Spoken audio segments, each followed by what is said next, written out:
Out of college, I started my first business. And not because I knew I wanted to start a business. I didn't necessarily know what to start. I just wanted to learn as much as possible. 30, 40, 50 major universities across the country. I was frankly learning how to do production. I was learning e-commerce, but I was really more learning about the inner workings of the promotional product space, like frankly what swag.com does today. So it was just every single thing I've done just kind of like leveled me up and I've learned. Well, I'm not really where I want to be fully in life. There's a lot more I want to build. I want swag.com to grow a lot more. I have some other ideas that I want to build, even within the swag space. As you see on my hat, swag space, there's some ideas we want to build, but we're just getting started and I'm young. I'm 37 years old. So I figured that I don't want to lose that momentum, that feeling of the hustle. There's a difference between a dream chaser and a dream catcher.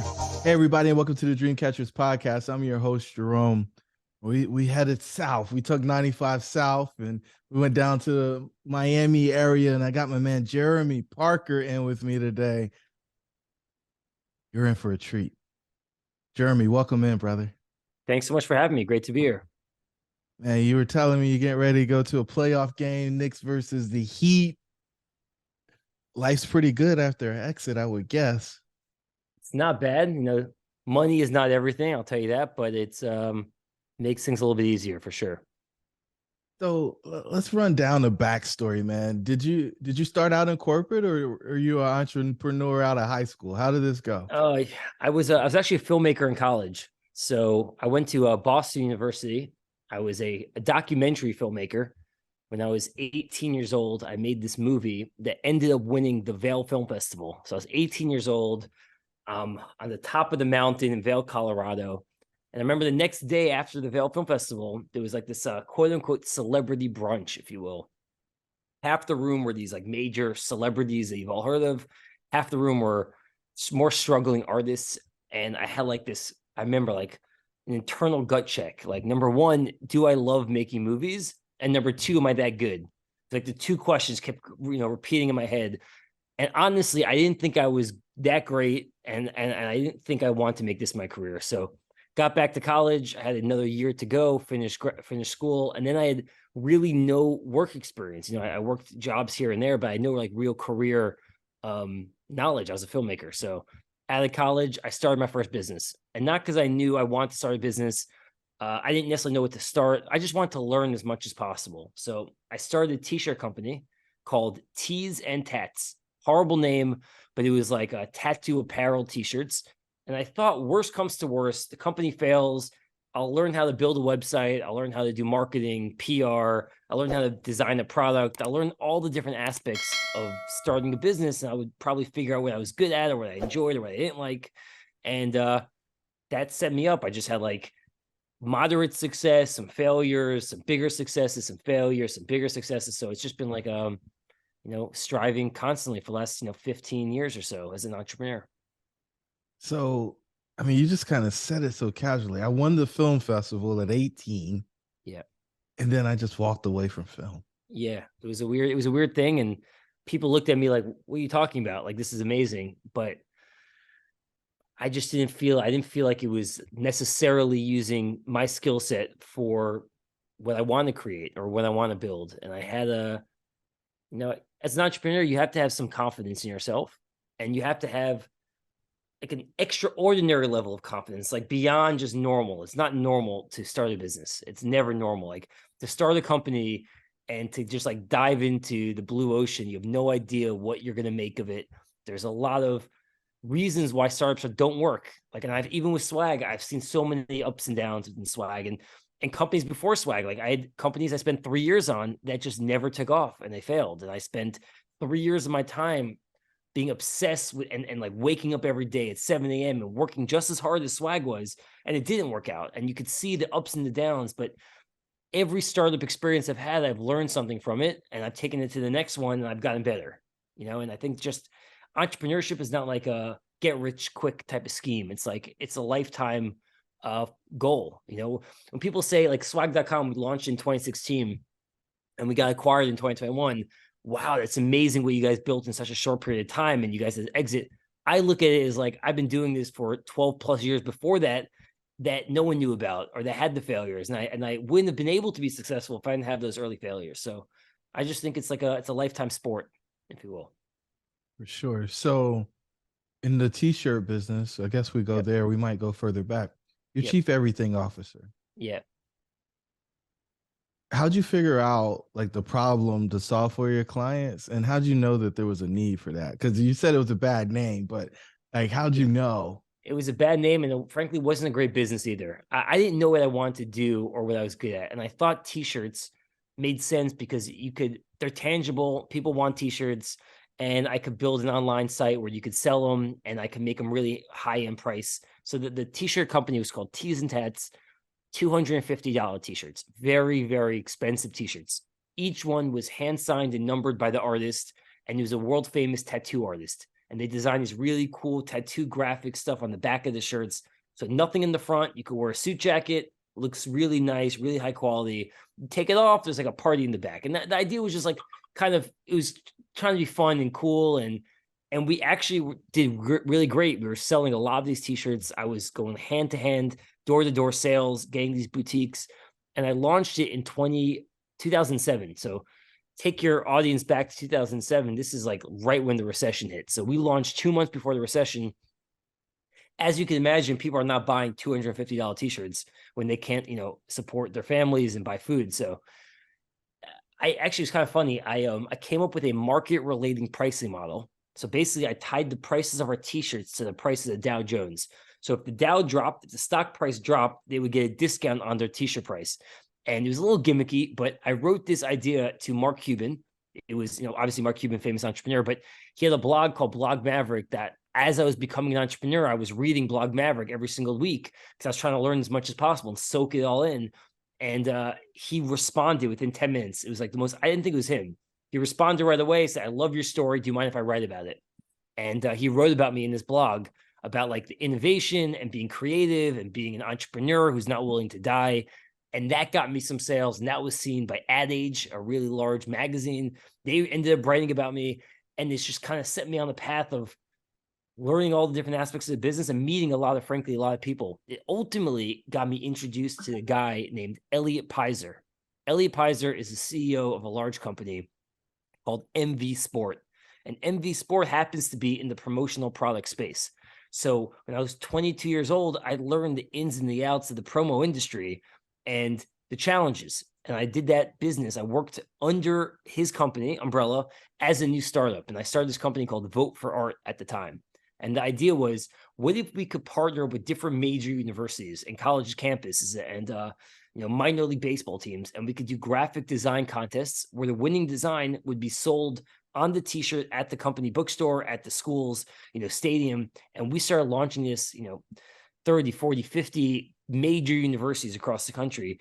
And I was frankly learning how to do production. I was learning e-commerce, but I was really more learning about the inner workings of the promotional, the promotional product space, like frankly what swag.com does today. So it was just every single thing I've done just kind of like leveled me up, and I've learned. And then after Vote for Art, I did it for 3 years. I worked with my brother on a startup called Tip Media. And Tip Media, basically, we noticed that all these YouTube stars were making no money, living in their parents' basement, but they were getting tens of millions of views. Now, it's like common knowledge, Mr. Beast makes millions of dollars. But back in the day, rewind yourself 12 years ago, these guys had millions of views, more than American Idol, but they were making no money. And if you watch American Idol, they're drinking that Coke can and they're getting paid by Coke, but these YouTube stars weren't getting that. So what we did is we said, what if we partner with the biggest brands in the world, the State Farms, the Colgates, the Verizons, and get their products into the YouTube videos and make these YouTube stars millionaires? And we would take a piece by being that middleman. And we ended up doing it and had like amazing success. Like some of these videos we made 10 million views online. We got the YouTube star hundreds of thousands of dollars.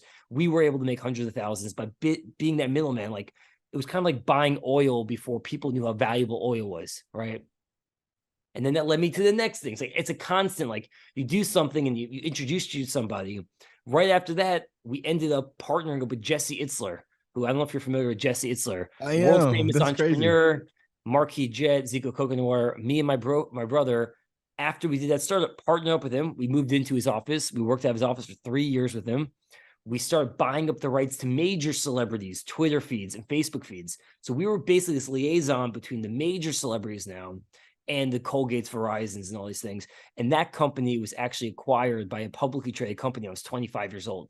So like all these random interactions that led me to one thing. I was the startup founder who actually had an exit at 25, and that was unbelievable. And then right after that, I'm like, nothing could touch me. And I started another business, 3 years that ended up failing, right? And it's kind of like, it brings you back down to earth. And that company was called Vouch. It was a social networking app based on what you vouch your favorite things. We had hundreds of thousands of users. We had big celebrities on the platform from Pitbull and Rev Run and 50 Cent. It just never materially took off. And ultimately after that, I started swag.com. So like, that's why I say it's a life sport. It's like there's never like one end goal and that's it, and you stop. It's like constantly trying to improve yourself and get better and better and better. So you mentioned the first exit. Was that your first exposure to somebody exiting, or that you could exit, or a business Yeah. being bought or I never sold? even thought of it. Honestly, I was so new. I mean, 25 years old. I just became an entrepreneur 3 years earlier. I was so new into the mindset of exiting. Or even thought that was a possibility. I was frankly looking to build a business for the long haul, and this publicly traded company came to us and they wanted to acquire us. And I was 25. It was less than a year after we launched the business, and it was like get paid millions of dollars to get acquired. And you're 25 years old. It's like life changing. So yeah, I was definitely all my friends. It seemed like a fairy tale. Or movie. You Yep. needed your own documentary Yeah. guy. Yep. So did someone help you through the first exit? Like, I know like you were partnered with somebody kind of working underneath Yep. them, but like how did it actually, the transaction consummate? Like how did it work? Yeah. So I was fortunate because Jesse Itzler, who was involved. So it was me, my brother, and Jesse Itzler. We were the three co-founders of the startup that got acquired. And Jesse's had a lot of experience with getting his businesses acquired. He started Marquis Jet. It got bought by Warren Buffett's company, Berkshire Hathaway. He started Zico Coconut Water, got bought by Coca-Cola. So he had just a lot of experience, and he knew who would be the right buyers for us. So we were introduced to Jesse, and he kind of guided the whole process, beginning to end. It was one of these like surreal moments. This swag.com, it was a completely different experience. When we got acquired, it was over a year and a half of talking to the acquirer. It wasn't like as quick. Tip Media, when we sold that, I was 25 years old, it was like a 2-month process from like offer to closing. It's very rare. It's very, very rare. And I think because the amount was much less, it was, around $2 million exit price. Swag.com was far greater, is a lot more details that had to be worked out and processed. So every deal I think is just different. Like there's no like exact way it's going to work. I learned a So lot from my early acquisition, and I took some of that to selling swag, but I've learned a lot from the swag acquisition that next time I'll probably even be better at the whole process.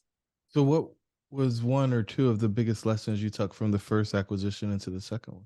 Um, yeah, I think the first acquisition, it was to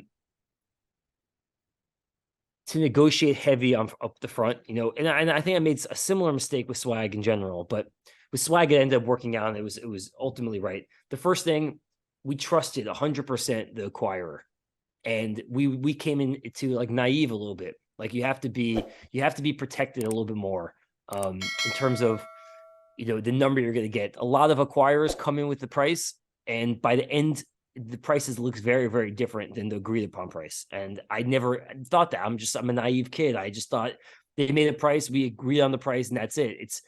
It could completely change, depending on a million things that they could. And with And swag.com, always down, not in your favor. It doesn't change in your favor. never in your favor. With swag.com, that did not happen. The acquirers who bought swag.com, Custom Ink, they're amazing. They're a great company, and I still work there. I'm running swag.com under Custom Ink. But I think just in general, I made the mistake of giving so much information early on before having a price that made sense. Like I was and it worked out because they happened to be great partners, and they were not taking advantage of, and they really wanted to have these conversations to learn about the business and figure out, do they even want to buy us? But I've heard from a lot of friends who've gone through the process. There's a lot of people who do the digging early on, want to get as much information as possible, and they never ultimately make you the offer, and then they put you in a really weird position where you're talking to them for a year and then you're building it up in your head of what ultimately could happen. And then it's like, there's not even a real offer there. And you could be kind of like a gut punch. And frankly, usually you get bought, not when the company's failing, but usually when the company's doing well. And you need it to keep doing well. Otherwise the deal can always fall through. So even when they make you an offer, it means nothing. Like if the sales fell off a cliff, the offer's not there. Like they're not bound to the offer. So it's like you're doing multiple jobs. You're doing the job of the relationship with the acquirer, figuring out all the details and the nuance, drafting the contract and doing everything, like putting the books together and your numbers and making diligence as smooth as possible. And you can't tell your team because you're not supposed to tell your team. The team can't know that this is happening on the side. And you have to grow just as fast as you were beforehand. It was the year of the acquisition for us was insanely exhausting. It was, 7 a.m. to 11 o'clock at night, every single night for a year. And if it didn't work out, I mean, it really sets you back. So you have to be really, really mindful of that and be willing to gamble it and say, you know what, if I'm going through this process, it might not work out. And it might be okay if it falls through. Yeah. I think you have to be happy to keep it when you're going through that so that you don't get desperate and do things you shouldn't do with the exit. So how did you establish valuation? You mentioned that swag was a lot bigger exit. Yep. How did you establish valuation? Did you have somebody helping you on this one? No, we did it ourselves. I basically, how I did it, because I didn't know how to value a business. Our industry, promotional products, there's not that many public companies that are in the promo space to even benchmark it against. It's very tough. It's a very tough industry to figure out what it costs. What I did is I interviewed a lot of bankers and I got a sense from them based on the numbers that we had and their growth rate. What would they be happy getting us if we hired them? How much money can they get us? And it was interesting that they all kept falling in a relatively similar space. With us, it could be $5 million more, $5 million less, right? They're all in this mindset of what they think they could get. But if you use a banker, you have to give about 5% away. So I figured if I could get to that same number that all the bankers are coming to me with and keep the 5%, that's a good outcome. So we were able to get that number. Wow. Man, you went out there commando style. You're like SEAL Team 6 with it. So how did you? And I'll tell you the reason. The reason was if it didn't work out, I was totally cool. We were growing 100%. Like I had so much leverage because we didn't need to sell. There was nothing forcing me to sell. I was happy. I wasn't burnt out. Like all the reasons to sell, there's like fight with your co-founder, right? I have a great relationship with my co-founder. You're absolutely burnt out. We were only doing it for 6 years at this point. I had a lot of energy to go, right? I wasn't burnt out. The company was growing 100% every year. We were getting better.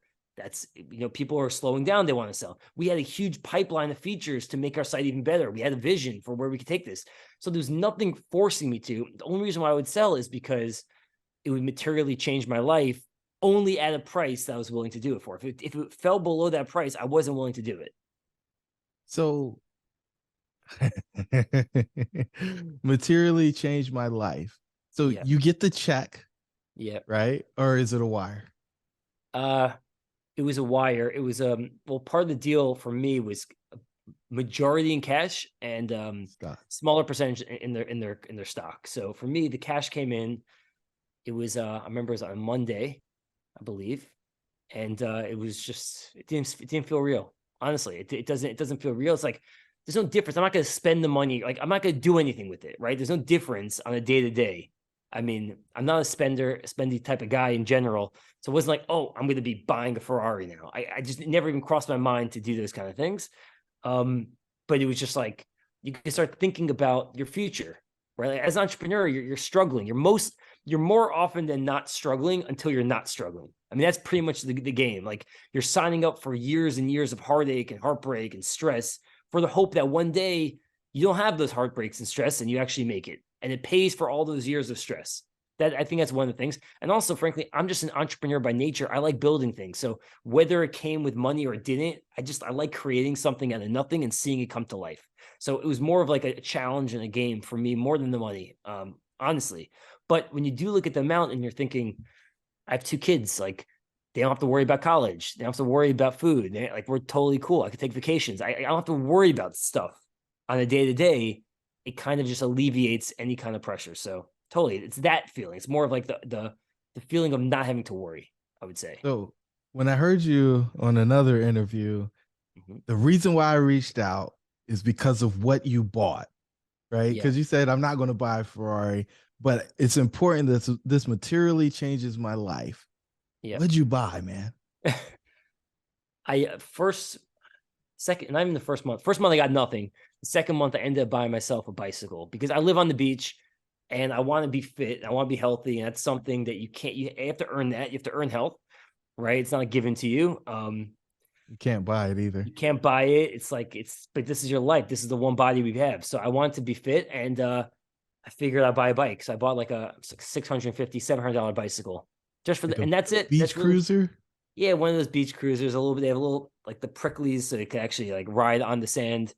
But it's a paddle. It's not like electric. It's just like totally like it's made by a company called Giant. It's not like a great bike, but there's a bike store in my area, and they sold Giants. They only had Giant bikes, and I bought it, and it's been great. I mean, but but there's other things you buy, not like things materially, but like I go to restaurants now. And I don't think about the I don't look at the menu and I'm not going to order this because it's $5 more. Like that's the only real life change on a day to day, I would say. So I just want to make sure that the listeners get this. This was the largest amount of money that you've ever had in your possession in your Yeah, life at one yeah, time when that wire hits, right? yeah, Okay. And you buy a bike, yeah. not even in the first month. Like it wasn't burning a hole in your pocket. It's just like, okay, it's there. Yeah, no, nothing changed in my life. Literally, I mean, I gave to charity. There's certain things that you want to do when you make money, and you're like, okay, no one deserves anything, right? Like no one deserves this type. No one deserves this type of money, really. I mean, you could deserve something because you build it and you earn it for sure. I'm a capitalist for sure. Hey guys, as you might know, a very small percentage of the people who actually listen to this podcast are subscribers. So do us a favor, subscribe.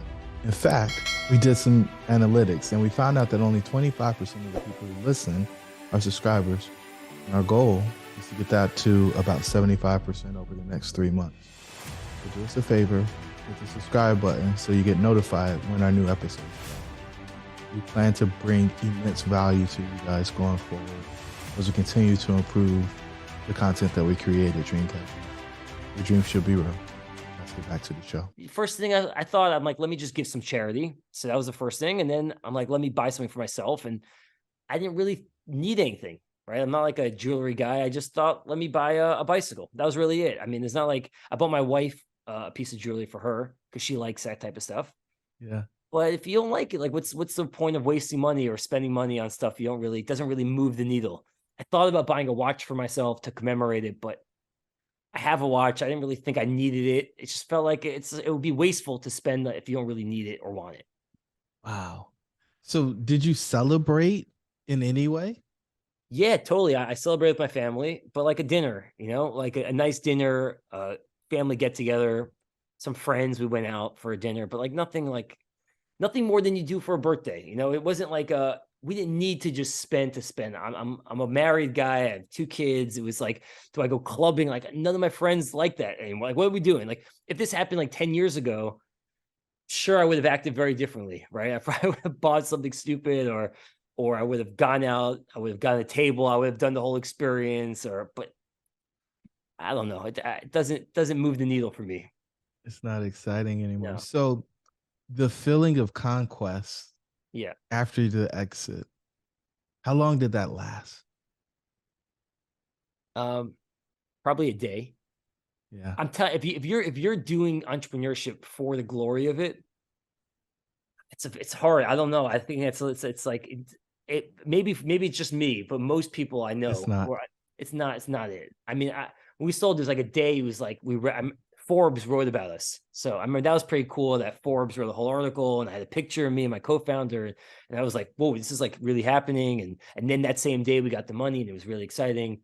And then the next morning I just woke up and I'm like, well, I'm not really where I want to be fully in life, in terms of my career. There's a lot more I want to build. I want swag.com to grow a lot more. I have some other ideas that I want to build even within the swag space. as you see on my hat, swag space. There's some ideas we want to build, but we're just getting started, and I'm young. I'm 37 years old. So I figured that I don't want to lose that momentum and that feeling of the hustle. Because like if you just get like lackadaisical and you step back, then you're just like living off of something you did in the past. And who wants to live off that? You want to always be bettering yourself in every aspect and growing and constantly having that feeling. Like when you climb a mountain, it's not just getting to the top. There's tiers to it. Like you get to one point and you feel like you're good, and then you look up and there's actually more to climb. You climb there and you feel good, and you maybe go down a couple of notches, and life is just a mountain, right? Like otherwise it gets boring. So you want to keep building and growing and pushing yourself and just trying to better yourself in all aspects of your life. And that's kind of how I think about it. So why was it important to give to charity for you? I grew up in a household that always gave to charity. Like if you're given something, it's important to take care of others who are less fortunate. And I just thought that was really important from like the moment, like we got acquired in November 5th. Before the year ended, I wanted to make sure I gave, and I did certain things that could help a lot of people. Just important to me. It wasn't an ego thing. It wasn't to be like, name on the wall. It was just like, if I could help, I better help, right? If I can't, if like, I used to give when I didn't have money, a percentage, but now I have more money. Let me give a bigger percentage. Let me make a bigger impact. And that to me is important. Like we have one life. We want to have a good life. We want to be respected. We want to feel like we're helping people. We don't want to be selfish. And that was very important for me and my wife. And we discussed it. And that's what we felt like we wanted to spend our money on. How'd you pick the amount you gave and who you gave it to? Yeah, the good questions. These are charities I've known beforehand. Mostly they were children charities. Kids with like cancer or diseases. One of the charities was for camp, to pay for 20 kids to go to camp who have debilitating diseases. One of them was for kids an orphanage, to help build out a wing of the orphanage so that more kids could stay and they could expand how many kids could they actually have. One of them was for an ambicycle, for the places where you can. This actually was in Israel. It's called United Hatzalah. They're an amazing organization in Israel, and basically what they have is, instead of these big ambulances that typically when somebody gets like in a car crash or someone's has like an issue or any type of issue, it takes about 3 minutes for an ambulance to get to the person, and by that point they could be dead. There could be a lot of things that could happen. So there's like an ambicycle, which is like a motorcycle with an ambulance built on the back, which gets to them within a minute. So it literally, the difference between a minute and like 3 to 6 minutes saves someone's life. So we bought an ambicycle and just different things that we feel like could either make an immediate impact to save someone's life, or mostly children and charity related.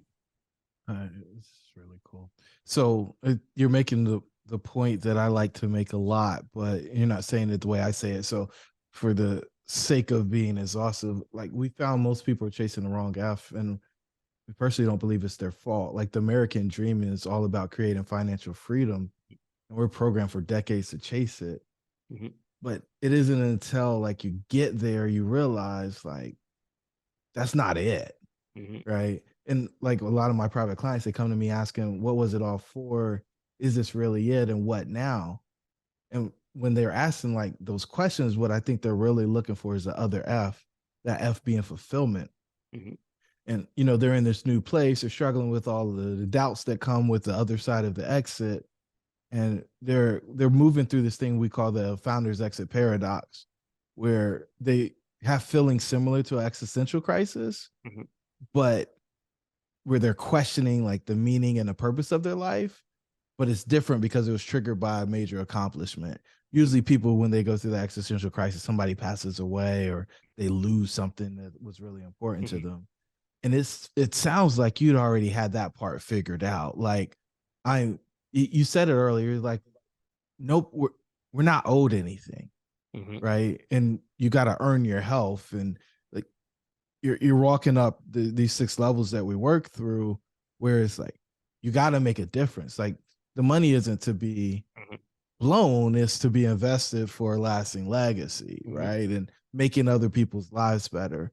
And it sounds like that's just part of the way you were brought up. Totally. I'm very, very lucky. I grew up, my dad's an entrepreneur as well. He's had some successes and failures and ups and downs. And I've seen what's important in life. I'm telling you, I have a very different perspective because I know money is not everything. I know that in my bones. And I don't do it for the money. I do it because, as I said before, I'm a entrepreneur. I do it because I like to build something and I like to challenge myself and I like to create something of value for customers and for my employees and build a great place for people to feel like happy and working. And that gives me fulfillment. And making the money at the end of the day was just, it was like a bonus, if you will. But it wasn't everything, and it was never my priority. Just like I'm going to start something else. I'm sure I'm going to start many businesses, and I'm going to have some failures and some growth, some wins, and it's just about life. It's about like learning yourself and getting better every day, and in every aspect. Getting more patient, getting more creative, being a harder worker, overcoming obstacles. Like there's so many times in swag.com where it could have failed. I mean, we lived through a pandemic. Think about the swag industry during a pandemic. There's no events, there's no trade shows, there's no offices. Who needs swag? And yet, when the industry dropped 40%, our business grew 100%. How was that possible? It's because we pivoted and we changed and we figured out what our customers actually needed. Oh, if everyone's remote, why don't we build out an amazing, robust swag distribution platform to send swag to remote employees' addresses to keep the company culture thriving? If you're not going to do a holiday event, use that money to engage your remote team. You're not going to a trade show, send swag to your best customers. If you don't have the addresses of your customers, create tools to capture those addresses. Like every single thing became a challenge, and you just can't be like, oh, woe is me. And I think a lot of people get into that mindset of when things are great, everyone has that confidence and that ego. When things are not great, it's not my fault, somebody else's fault, right? And I think as a real entrepreneur, it's all you. It's like whether you succeed or fail, it's on you. You have to make it right. You have to fix it. You have to figure it out. And having that mentality will get you so much farther in life, I think. Yeah, the locus of control, the quicker you can get it to yourself, the quicker you have power. I think when people are pointing at others, they're giving them all the power and they're waiting for permission. And it sounds like you don't ask for permission, Jeremy. So you said your dad had some success. Would you consider yourself, like with the exit, a first generation wealth builder, or you a second generation guy? It's a good question. I don't want to say, am I self-made? I think I'm self-made. But at the end of the day, I was also fortunate to have a family who, I didn't have to pay for college, right? Like I'm not naive to think that I had it lucky in some aspects of my life, for sure. I had a loving household. I had great role models. I had a great family. So I was already starting in a great position. As an entrepreneur, you're building something from beginning. Did my dad have any experience in the swag industry? No. Did he come up with the business idea? Did he build the site? Absolutely not. No, nothing. But so and that's why I think I've removed my ego, because it's like, yeah, I could appreciate that I've been fortunate, right? And I also appreciate that I built it myself. You're allowed to feel that. I wasn't like, nothing was given to me, but I had a fortunate upbringing. So yeah, I don't know how to quantify it, but I think I think I would say I'm self-made to this degree, to this level, but I obviously, was lucky and had a great family as well. I think you had a good start. If I, based on what you shared, I would say you're first generation wealth creator. And I don't know how wealthy your father is or your parents are, but it's, for me, it's tied to, did you continue the family business, something that was already started, and grow it? You think Gary Vee, you think some of these other guys out here who help grow their family thing, and they might leave and go start their own thing, but they still started in the family thing and help grow it. Yeah. And that's not what you did. You went out on your own, especially after the pivot. My dad's a real estate guy, so it's totally different world. I don't know. Did you put in any of the deals since you got the nothing. cash now? I'm so safe right now. I'm nothing at this point. I'm like, I just want to push the boundaries for swag and swag space and the business, and I'll look at that investment stuff in a little bit. But I'm betting on myself at this point. Like obviously I'm in the market, right? You gotta let the market play, but I'm not really focused on it. I'm focused on myself. I'm focused on growth.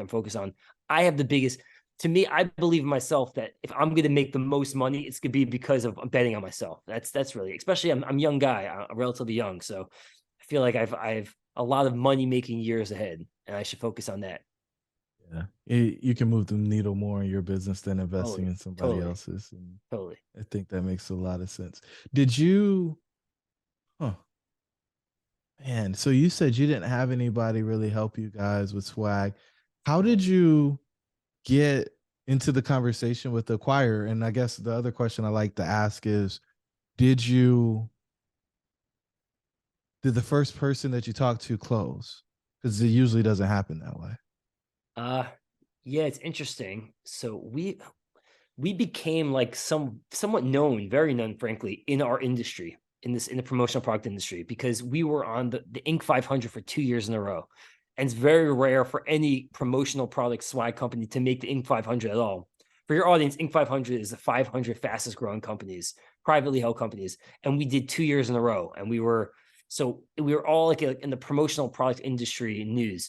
And Custom Inc., who ended up buying us, was one of the first ones, I think the first one to reach out to us and have those conversations. It was more about getting to know each other. It wasn't about like, hey, we want to buy you. It's more about like, hey, you're doing some cool stuff. We'd love to learn about what you guys are doing. More of a conversation, and we got to know them. Over the course of the year that we've been talking to Custom Inc. before it got acquired, we had about 7 other companies, frankly, reach out to us, like unprovoked, not with the banker, just knowing about us, seeing about us, and probably doing the math in their head and saying, swag.com is doing 30 million in sales this year. If we wait any longer, they're probably going to price us out. We're probably not going to be able to buy them. So I think that's probably the mentality. That's why everybody was like 4 of the big players in the space, people in different industries who were like promotional adjacent. And they all came at the same time. But we felt, getting to know the customing team, that they were the right partners for us because we saw a long-term vision. It wasn't just the money. It was, well, if we're going to take equity in the company, we have to believe in the acquirer's business, so we can help them grow and take their business to the next level. And just getting to know Custom Inc., they're the leader in the consumer, with branded, especially apparel. They're like 80% apparel. We were the direct opposite. We were majority hard goods, like notebooks, pens, mugs, etc. And we did apparel. So it was like our product mix was flipped.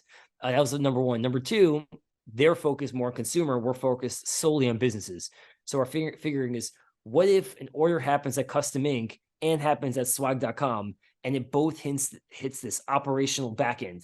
Like, we could get massive scale, like right off the bat. I mean, they're doing 500, $600 million a year in revenue, right? Like, what if we had their buying power? We could bring down all of our costs, make way more margin. Like, what if we synergize everything? Like, every aspect of business that they figured out, what if we could skip 10 years because they figured it out and just like plug into their system? So it just made sense long term. And Custom Inc. is a private company.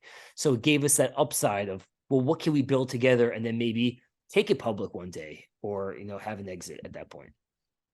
So it's interesting. You said we were on the Inc. 5,000 or 500, Yeah. but that doesn't just happen, No. right? Like, how'd you know that that was a list worth being on? Totally. It's I think I've always known, when you start as being an entrepreneur, that's kind of the aspirational list. It's like unbelievable. It's like you see the Inc. magazine and young entrepreneurs. I know myself, I used to read Inc. magazine a lot. And every year they would come out to Inc. 5,000. And it was like, wow, wouldn't it be amazing to be on this 5,000 fastest growing companies in the US? It sounds like unbelievable. And then they have the Inc. 500, which is the top 500 of those 5,000. It's like, that would be amazing. So whenever we were growing, we're like, we might be able to get on the list this year. And then when we applied, we found out we were number like 300 or number something crazy. I should get the exact number, but we were like top half of the Inc. or top 250, 240. I think we were 218 on the first year. It's like, this is unbelievable. And then you read, well, the odds that you're going to become on the Inc. 500 2 years in a row is so rare, because that means you need to have that kind of growth rate back to back to back to back. And the next year we were like 368, and we're like, we made the Inc. 500 again. By the way, if we did not get acquired, we would have made the Inc. 500 for the 3rd year in a row. But because we were part of the Custom Inc., we're no longer a independent startup. So they wouldn't allow us to be on the list, even though we had that growth rate that should have gotten us for 3 years in a row, which is insanely rare. So that was kind of like I think as an entrepreneur, you have to have some wins along the road. where like you But you want to know to have some keep going. confidence building wins. And frankly, it was more for my team than for me. It was like my team, this is gonna be feel great for the team. Like they're building something. Without them, this is not possible. They're getting this recognition that they're one of the fastest 500 going companies. This is like unbelievable. So we kept applying for them, and actually, it makes the team feel a lot very cohesive because it brings people together around the shared mission and that confidence of like, what can we build together if we work hard? So, did you keep the cap table relatively clean, or did Yeah. you let people get equity at certain levels? We raised a little bit, but we raised less than $4 million all in. So we were never like this company, which is a lot of money still, but we did it at like 100,000, 400,000, million. But you look at companies that were doing the revenue that we were doing, they were raising, 30, $40 million. And so we said we never want to raise more than 4 million. So I think we ended up raising like 3,800,000. And obviously the sales price was way more than that in terms of multiples. So, did you do that for growth? Like, what was Yep. allowing you to grow that fast? Because there's a lot of people who end up on the 5,000 list who aren't profitable, Yep. right? They're Yep. just Yep. hacking growth with ads, but they're paying more to acquire a customer than the customer's paying.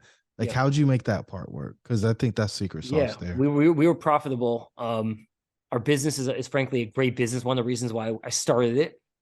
We don't hold inventory at all. So we get paid up front from customers. And once we get paid, then we work with the supplier and they print it and do it. So we collect the money up front and then we owe our suppliers like net 30, net 60 days. So we have unbelievable cash flow. Like every time we make a sale, we know we're making money. And if we don't sell a product, it's totally fine. We're not holding on to it. We don't own it. We're partnered up with a lot of different suppliers who do that. So it was great cash flow. So we were very profitable from early on. Everything we made in profit, we invested in the technology. That was our biggest expense. We kept pumping money into our platform. We want to make it so effortless to buy swag, find what you're looking for, design it, buy it, warehouse it, make individual distributions. Everything is from this one central e-commerce experience that is like next gen, best platform in the industry. That was our secret sauce and what differentiated us. Like we figured that the industry is $28 billion industry and everyone's doing sales the old school way, back and forth emails, phone calls to close sales, catalogs, presentation decks. What if we could allow people to check out in seconds, literally seconds? And we knew it was going to work because frankly, the first year of business, my co-founder and I, Josh, we did it the old school way to learn what not to do and how to improve it. And we did about 350,000 of sales the first year manually, the old school. And we saw how hard it was. It was about like 20% of our time was focused on selling. 80% was focused on the bullshit, frankly. It was like the back and forth emails, the quoting, the changing things, the creating invoices, the collecting money, paying the supply. It was just like mayhem. And we figured that what if we could build a solution that streamlines all of it? And our second year business, with the same team, we did 1.1 million with much less work, right? It was like 350,000 to 1.1 million with much less work. And then next year we did 3 million. Next year we did 7 million. And we kept growing with much less work. We're like, this is really automated. This is streamlined. It's impossible to do this without the technology. So we kept investing and reinvesting everything. And that's a big reason why Custom Ink wanted to buy us, because they looked at us as like the innovator and the leader, and that we're ahead of the curve and we're allowing it for customers, business buyers specifically, buy swag, warehouse swag, distribute swag, and all of the above.